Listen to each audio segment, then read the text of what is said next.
Good morning, welcome back to ఏటీ pulse. ఏటీ పల్స్లో మనం రోజు ఏదో ఒక అంశంపై చర్చించుకుంటున్నాం. అయితే ఇక్కడ కోర్టులు ఏదైతే గతంలో కోర్టు ఇచ్చిన తీర్పుకి అనుగుణంగా ఆ పై కోర్టుకు వెళ్ళినప్పుడు కూడా అందులో విషయాల్ని గ్రహించి విశ్లేషించి ఇది తప్ప ఒప్ప అని చెప్పి మరొక్కసారి పునఃసమీక్ష చేసి తీర్పు ఇవ్వడం జరుగుతుంది. కొన్నిటికి మాత్రం సమర్థించుతుంది, ఎందుకంటే వాళ్ళు ఇచ్చిన తీర్పు కరెక్టే, సరైనదే అని. ఇక్కడ మనం ఒక్కసారి ఒకప్పుడు అంటే 2020లో ఢిల్లీ అల్లర్లకు సంబంధించి ఆ తర్వాత దాని ఇంపాక్టు హైదరాబాద్లో కూడా హైదరాబాద్ సెంట్రల్ యూనివర్సిటీలో కూడా కొన్ని జరిగాయి. అక్కడ సెంట్రల్ యూనివర్సిటీలో సంబంధించిన కొన్ని విద్యార్థి సంఘాలు చేసే ఇబ్బందికర పరిస్థితులు ఇవన్నీ కూడా మనం చూసాం రీసెంట్గా. ఇవి జనరల్గా ఎక్కువగా జవహర్లాల్ నెహ్రూ యూనివర్సిటీ ఉంటుంది ఢిల్లీలో, దానికి చుట్టూనే ఎక్కువగా జరుగుతుంటాయి. ఇంతకుముందు కూడా ఒక మోక వచ్చి సైలెంట్గా నిరసన తెలియజేస్తున్న విద్యార్థులపై దాడులు చేయడం, మాస్కులు వచ్చి కొట్టడం, ఇవన్నీ కూడా మనం చూస్తుంటాం. అయితే 2020లో ఢిల్లీ అల్లర్ల కేసు సంబంధించి మాజీ విద్యార్థి నేతలు ఉమర్ ఖాలిద్, సజ్జీల్ ఇమామ్కు బెయిల్ నిరాకరిస్తూ ఈ ఏడాది జనవరిలో జస్టిస్ అరవింద్ కుమార్ అలాగే జస్టిస్ అంజారియా ధర్మాసనం ఇచ్చిన తీర్పుపై సుప్రీంకోర్టు తీవ్ర అభ్యంతరం వ్యక్తం చేసిందంట.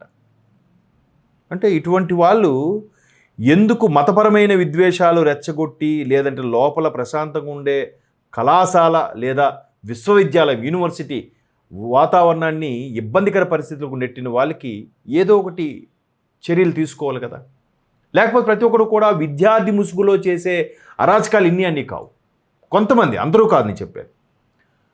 ఇప్పుడు చాలామంది మనం చూస్తున్నాం, కొన్ని ముఠాలు ఈ మధ్య కాలంలోనే ఉత్తరప్రదేశ్లో ఒక సీనియర్ ఐపీఎస్ ఆఫీసరు ఒక ట్రేస్ అవుట్ చేసిన వ్యవహారం ఏంటంటే, ఉత్తరప్రదేశ్లో ఒక టీం ఉందంట. ఆ టీం ఏం చేస్తుందంటే బిలో 18 లోపు ఉండే పిల్లలకి ట్రైనింగ్ ఇచ్చి వాళ్ళతున్న దారుణాలని చేయిస్తుందంట.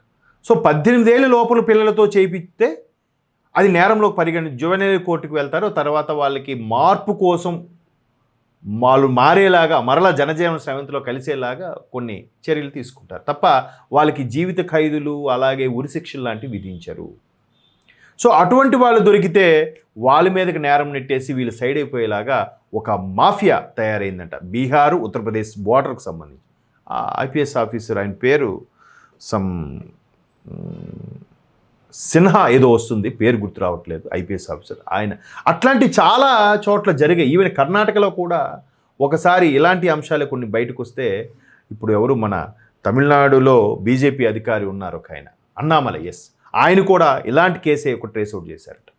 సో అలాగే ఇక్కడ విద్యార్థులు పోన్లే కదా అని అంటే ఎట్లా?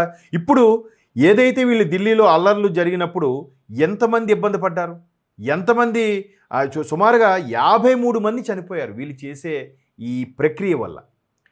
పౌరసత్వ సవరణ చట్టానికి అంటే సిఏకి వ్యతిరేకంగా భాజపా ప్రభుత్వం అప్పుడు ఏదైతే రెండోసారికి గవర్నమెంట్ ఫామ్ చేసిందో 19లో, 2020 ఫిబ్రవరిలో కరెక్ట్గా కరోనా స్టార్ట్ అయ్యే ముందు ఢిల్లీలో జరిగిన హింసాత్మక నిరసనలు దేశవ్యాప్తంగా సంచలనం సృష్టించే మనం అందరం చూసాం.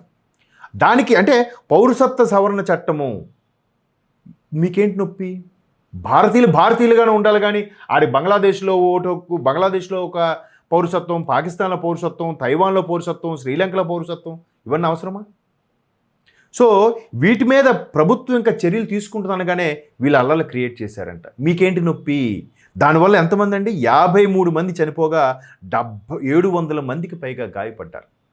ఆ 53 మంది యొక్క తల్లుల మానసిక క్షోభను తిరిగి ఇవ్వగలరా? సరే, ఈ ఏడాది మొదట్లో అంటే 2026 మొదట్లో ఏదైతే ఆ కోర్టు తీర్పు ఇచ్చిందో ధర్మాసనం, జస్టిస్ అరవింద్ కుమార్ గారు కానీ అంజారియా కానీ, దాన్ని సుప్రీంకోర్టు ఈరోజు రివిజన్ చేస్తూ అలా ఇవ్వకపోవాల్సింది, ఎందుకంటే పెద్ద ఇదేం కాదు కదా అన్నట్టు. అది ఎంతవరకు కరెక్టు? అంటే 4 ఏళ్ళు అయిపోయిన తర్వాత సమస్య తీవ్రత తగ్గుతుందేమో కానీ నేర తీవ్రత తగ్గుతుందా? వాళ్ళని తిరిగి ఇవ్వగలరా? ఇట్లాగా కొన్ని రకాల వ్యవహారాల్లో కోర్టు ట్రాన్స్పరెంట్గా వ్యవహరిస్తున్నప్పటికీ ఇది ఇటువంటి వాళ్ళని ఎందుకు వదలాలి అనే ప్రశ్న అయితే సామాన్యులో ఉత్పన్నమవుతుంది. ఎందుకంటే 53 మంది చనిపోయారు, 700 మంది పైగా గాయపడ్డారు.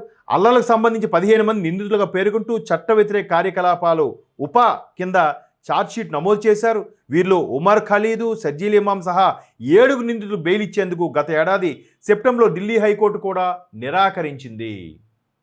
ఢిల్లీ హైకోర్టుకు కూడా అప్రోచ్ అయ్యారు, నిరాకరించిందంట. మరి ఇట్లాంటి వాళ్ళని వదిలేస్తే ఎలా అండి? ఈవెన్ కసబ్ లాంటి వాడిని కూడా ముంబై తాజ్ హోటల్ ఘటనలో దొరికిన తర్వాత ఆల్మోస్ట్ 3 ఏళ్ల తర్వాత ఎప్పుడో 2009లో ఆ ఇన్సిడెంట్ జరిగితే 2011లోనో 12లోనో ఆయనకి ఉరిశిక్ష వేశారు.